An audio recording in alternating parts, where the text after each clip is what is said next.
ప్రజాప్రతినిధి న్యూస్ కి స్వాగతం. చేర్యాల పట్టణ కేంద్రంలో ఈరోజు చేర్యాల, కుమ్రవెల్లి, మద్దూరు, దుల్మిట మండలాల సీఎంఆర్ఎఫ్ చెక్కుల పంపిణీ కార్యక్రమం జరిగింది. ఈ కార్యక్రమానికి జనగామ ఎమ్మెల్యే పల్ల రాజేశ్వర్ రెడ్డి, బీఆర్ఎస్ నాయకులు హాజరయ్యారు. ఈ సందర్భంగా ఎమ్మెల్యే పల్ల రాజేశ్వర్ రెడ్డి మాట్లాడారు. 147 మందికి ఈరోజు సీఎంఆర్ఎఫ్ చెక్కులు పంపిణీ చేయడం జరిగిందని తెలిపారు. ప్రజలు ఆపత్కాలంలో ఆదుకోవడానికి ప్రభుత్వం ఏర్పాటు చేసిన సీఎంఆర్ఎఫ్ రిలీఫ్ ఫండ్ వల్ల ప్రజలకు చాలా మేలు జరుగుతుందని ఆయన తెలిపారు. ఈ సీఎంఆర్ఎఫ్ ఫండ్ అనే కార్యక్రమం మాజీ ముఖ్యమంత్రి కేసీఆర్ ప్రారంభించారని, అది ఇప్పుడు ప్రజలకు ఎంతో ఉపయోగపడుతుందని ఆయన అన్నారు. ఇప్పటి కాంగ్రెస్ ప్రభుత్వం దీనిపై శ్రద్ధ చూపి ప్రజలకు మేలు చేసే ఈ సీఎంఆర్ఎఫ్ ఫండ్ కార్యక్రమాన్ని ప్రజలకు చేరవేసే విధంగా కార్యక్రమాన్ని కొనసాగించాలని ఆయన తెలిపారు. ఈ కార్యక్రమానికి చేర్యాల, మద్దూరు, దుల్మిట, కుమ్రవెల్లి మండలాల ప్రజాప్రతినిధులు మరియు కార్యకర్తలు, ప్రజలు పెద్ద ఎత్తున హాజరయ్యారు. ఇప్పటికే లేట్ అయింది. నేను వచ్చినప్పుడే హైదరాబాద్ లో ట్రాఫిక్ జామ్ అవడం వల్ల గంటన్నర మొత్తం కూడా ఆపేసిండ్రు. ఉప్పల్ నుంచి వెళ్ళి గట్కేసరి దాకా మధ్యలో నీళ్లు బాగా వర్షం పడి నీళ్లు జామ్ అయితే ఆరోగ్యం బాలేక మొత్తం గ్రామీణ వ్యవస్థలో తాము సంపాదించిన పైసలన్నీ కూడా 50-60% చిన్న జబ్బు వచ్చినా కూడా మొత్తం కూడా వాళ్ళ యొక్క ఆమ్దాన్ని అందనే పోతూ ఉంటుంది. అందుకే ఇవాళ సీఎంఆర్ఎఫ్ కింద వాళ్ళకి కొద్దిగా మేలు జరుగుతున్నది. వాళ్ళ ఎల్ఓసి కింద కూడా నిమ్స్లో ఇంతకుముందు ఏదైతే మొదలు పెట్టామో అది కూడా కొంత మేలు జరుగుతున్నది.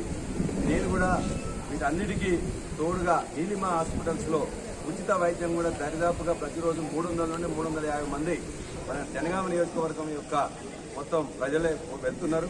వారందరూ కూడా ప్రజలకు ఉచిత సేవలు, ఆరోగ్య సేవలు అందిస్తూ ఉన్నాం. భవిష్యత్తులో కూడా కొనసాగుతుంది. ఎక్కడైనా వేరే హాస్పిటల్స్లో చేసుకున్న వాళ్ళందరికీ కూడా మనం సీఎంఆర్ఎఫ్ కూడా ఇవ్వడం జరుగుతుంది. అదేవిధంగా ఎల్ఓసి కూడా నిమ్స్లో ఉన్న వాళ్ళకు కూడా ఆ సహాయం అనేది జరుగుతుందని కూడా తెలియజేయడం జరిగింది. అంతేకాకుండా ఆరోగ్య సమస్యలు ఇవైతే ఇవాళ వ్యవసాయ సమస్యలు కూడా ముఖ్యంగా చేర్యాల డివిజన్లో తపాసుపల్లి కానీ, లద్నూరు కానీ, ఈ దాని కింద ఉన్న చెరువులు కానీ నిండకపోవడం వల్ల ఇప్పటికీ దరిదాపుగా ఒక 50% కూడా నాట్లు వేసుకోలే. 2 నెలలు అయిపోయింది. ఇప్పటికీ నాట్లన్నీ ముదురుతున్నాయి. అందుకే అధికారులందరూ కూడా విన్నవించినాం. మంత్రులకు, ముఖ్యమంత్రి గారికి అసెంబ్లీలోనే విన్నవించుకున్నాం. ముందు తపాసుపల్లి దయచేసి నింపండి.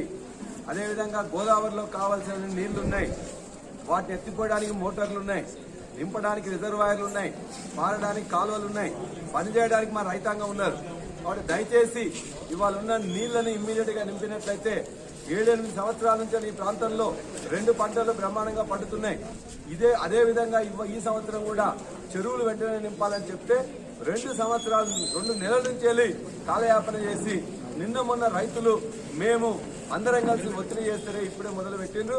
కాబట్టి ఖచ్చితంగా ఆ తపాసుపల్లి నిండితేనే, లద్నూరు నిండితేనే, మిగతా యొక్క ఈ రిజర్వాయర్ నిండితేనే చెరువులకు నీళ్లు వస్తాయి, భూమట్టాలు పెరుగుతాయి. ఈ పంటలకి ఇలా వేసింది కూడా 50-50% ఇలా వరి వేసిండ్రు. పత్తి కూడా ఇలా కొన్ని చోట్ల నీళ్లు కట్టాల్సిన అవసరం ఉంటుంది. కాబట్టి ఈ పంటలకు నీళ్లు రావాలంటే వెంటనే ఇలా తపాసుపల్లి నింపాలని అధికారులను కోరుతున్నా, మంత్రిని కోరుతున్నా. అదేవిధంగా మిగతా ప్రాంతం కూడా కాలువలలో నీళ్లు రావాలంటే ముందు రిజర్వాయర్లు నింపాలి. కాబట్టి ఇదే ప్రథమ సమస్యగా తీసుకొని ఉన్న నీళ్లను ఎత్తిపోస్తేనే ఇలా కేసీఆర్ కట్టిందనో, గత ప్రభుత్వం కట్టిందనో ఈ యొక్క ప్రజల మీద మన కక్ష ఉండకూడదు. ఇలా కేసీఆర్ మీద కక్ష తీసుకోవాలంటే ఈ యొక్క చెరువులు నింపితే, లేకపోతే ఇంకోటి నింపితే కేసీఆర్కి పేరు వస్తుంది అనుకోండి కాదు. కేసీఆర్కి రావాల్సినంత పేరు ఇప్పటికే వచ్చింది. కేసీఆర్ తెలంగాణ తీసుకొచ్చిండు, తెలంగాణ సాధించిండు, రైతు బంధు ఇచ్చిండు, రైతు బీమా ఇచ్చిండు, ఎరువులు విత్తనాలు సమయానికి ఇచ్చిండు, రిజర్వాయర్లు కట్టిండు, కాలువలు కట్టిండు, మోటార్లు పెట్టిండు. కాబట్టి అలా ఆయన పేరు కోసం మీరు దయచేసి ఆయనకేదో పేరు వస్తుందని చెప్పేసి ఇవాళ చెరువులు నింపకుండా, రిజర్వాయర్లు నింపకుండా చేయడం అనేది దుర్మార్గం. దయచేసి ఇప్పటికైనా మేల్కొని ఈ తపాసుపల్లి నింపండి, లద్నూరు నింపండి, ఈ యొక్క చెరువులు నింపండి, మా రైతాంగాన్ని కాపాడండి వారి తరఫున నేను విజ్ఞప్తి చేస్తున్నాను. ఇవాళ తల్లి పిల్లల వైద్యశాల కూడా ఇచ్చిండ్రు. అయినా కూడా ఈ వైద్యం గురించి ఇంకా మనం ప్రైవేట్ హాస్పిటల్కి పోతున్నాం.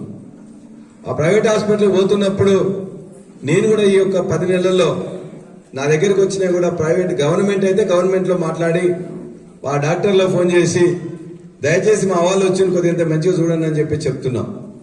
తద్వారా వాళ్ళ మీద ఒత్తిడి పెరుగుతుంది అనే ఉద్దేశంతో కనీసం మంచిగా చూస్తారని. ప్రైవేట్ లో మీరు ఏమన్నా తొందరగా చూపించుకోవాలి, మాకు అలవాటు అయింది ఇంతకుముందు నుంచి వెళ్ళి ఆ డాక్టర్ దగ్గరనే చూపించుకున్నాం, ఆయన దగ్గర పోతేనే మాకు తగ్గుతుందని చెప్పేసి ఒక నమ్మకం ఉంటుంది. కాబట్టి ఆడికి పోతున్నప్పుడు ప్రైవేట్ వాళ్ళు అయితే మనం ఇలా సీఎంఆర్ఎఫ్ రూపంలో పెడుతున్నాం. గతంలో పెట్టినాం. గతంలో రాజశేఖర రెడ్డి గారు ముఖ్యమంత్రి ఉన్నప్పుడు 10 ఏళ్లలో ఎంత ఇచ్చిండ్రో 2 సార్లు ఒకటే సంవత్సరం కేసీఆర్ గారు ఇచ్చినంలో వాళ్ళంత ఖర్చు కూడా ఒక సంవత్సరం ఇచ్చినామా. ఇవాళ రెండోసారి మరలా మనం చేసినప్పుడు ఈ 10 ఏళ్ళు కూడా సీఎంఆర్ఎఫ్ దండిగా ఇచ్చినాం. నేనైతే నా దగ్గరకు వచ్చిన దాన్ని తీసుకుపోయి ముఖ్యమంత్రి గారి ఆఫీసులో కొట్లాడి 1,00,000 రూపాయలు పెడితే 40,000 50,000 కనీసం ఇచ్చేటట్టు కూడా నేను చూసేది. 2 లక్షలు పెడితే దరిదాపు 1,00,000 ఇవ్వండి అని చెప్పేసి అడిగేది. 3 లక్షలు పెడితే 1,50,000 ఇవ్వమని చెప్పేసి కొట్లాడి తీసుకొచ్చేది. కానీ ఇవాళ చాలా తక్కువ చేసిండ్రు. ఇంకా ఇక ఎంతో కొంత తీసుకొని మళ్ళీ తర్వాత అవసరమైతే మళ్ళీ తీసుకుందాం, మనం ఇప్పుడు దీన్ని రిజెక్ట్ చేస్తే ఉన్నాయి పోతాయి ఉంచుకునే పోతాయి అని చెప్పేసి ఉద్దేశంతో మొత్తం కూడా దాన్ని కొనసాగిస్తున్నాం. దాన్ని తీసుకోవాలని చెప్పేసి అనుకున్నాం. ఇంకేమన్నా తక్కువ వచ్చిందని మీరు అందరూ ఉంటేనే మళ్ళీసారి పెట్టే ప్రయత్నం చేస్తా. భవిష్యత్తులో కూడా గవర్నమెంట్ హాస్పిటల్లో మీరు వైద్యం చేసుకుంటే ఓకే, అక్కడ ఉన్న వాళ్ళకి ఏమన్నా అర్జెంట్గా చెప్పాలంటే నేను ఫోన్ చేసి చెప్తా. నిమ్స్ లాంటి దానిలో పోతే నేనే డైరెక్టర్తో మాట్లాడి ఆడ కూడా ఎల్ఓసి ఇస్తారు, లెటర్ ఆఫ్ క్రెడిట్ అంటారు. వాళ్ళు కూడా నేను అది మన వాళ్ళు మన నియోజకవర్గంలో ఎవరైనా కూడా ఉంటే పెద్దది ఏదన్నా పెద్ద రోగం పెద్దగా అయింది పెద్ద డాక్టర్ దగ్గర పోవాలి, చిన్నదానిలో చూస్తే కాదనుకుంటే నిమ్స్కు పోతే ఆడ కూడా నేను చేపించిస్తా. మూడోది మన హాస్పిటల్లో కూడా మీరు ఇలా నీలిమ హాస్పిటల్లో నేను చేస్తా అని చెప్పినా దరిదాపుగా ఈ 10 నెలలకు వెళ్ళి రోజుకి ఇప్పుడు 300 నుంచి 350 మంది పోతాను. రోజుకి 300 నుంచి 350 మంది పోతాను. వాళ్ళందరికీ కూడా ఇప్పటిదాకా డాక్టర్ చూస్తాడు. టెస్ట్లు అయితే ఆ టెస్ట్లు కూడా మొత్తం కూడా ఫ్రీగా చేపిస్తున్నారు. ఆపరేషన్ చేయాలనుకుంటే ఆపరేషన్ కూడా చేపిస్తున్నాం. తర్వాత మందులు కూడా ఇచ్చి ఇంటికి పంపిస్తా ఉన్నాం. దరిదాపుగా ఇప్పటిదాకా చాలా మందికి కూడా కొద్దిగంత నయం అయింది. కొన్ని సుదీర్ఘ కాలం ఉండే జబ్బులు ఉంటాయి, వాటి కొద్దిగా సాంత్వన చేకూరుతుంది, ఏకాయికిన తగ్గదు. కొద్దిగంత చేయంగా తగ్గుతుంది, కొద్దిగా అట్నే ఉంటుంది.